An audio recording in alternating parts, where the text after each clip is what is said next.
Je préfère que tu aimes la personne que je fais de toi, plutôt que de m'aimer moi. Et c'est comme ça que je choisis de diriger.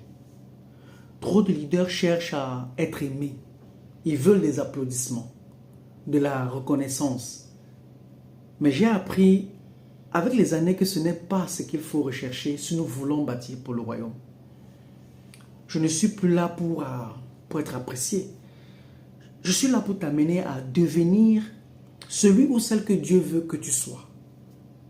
Regarde Jésus avec ses disciples. Il ne leur a pas promis des likes. Il leur a dit, prends ta croix et suis-moi.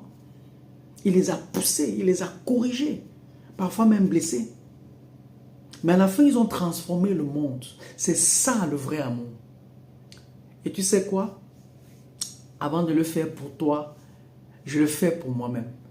Chaque matin, je me regarde dans le miroir et je me dis à moi-même, je vais te pousser, je vais te bousculer.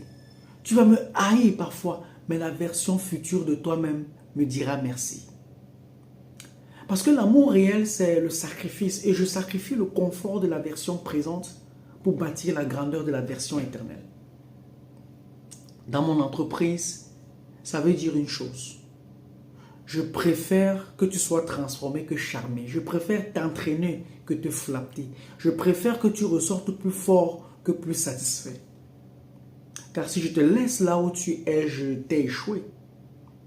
Proverbe 27, verset 17 dit, le fer aiguise le fer, pas les caresses, le frottement.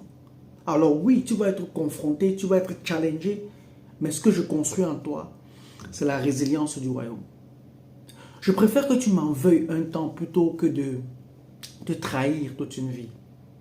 Et toi, leader du royaume, qui essayes-tu d'être? Un séducteur de foule ou un façonneur de destinée?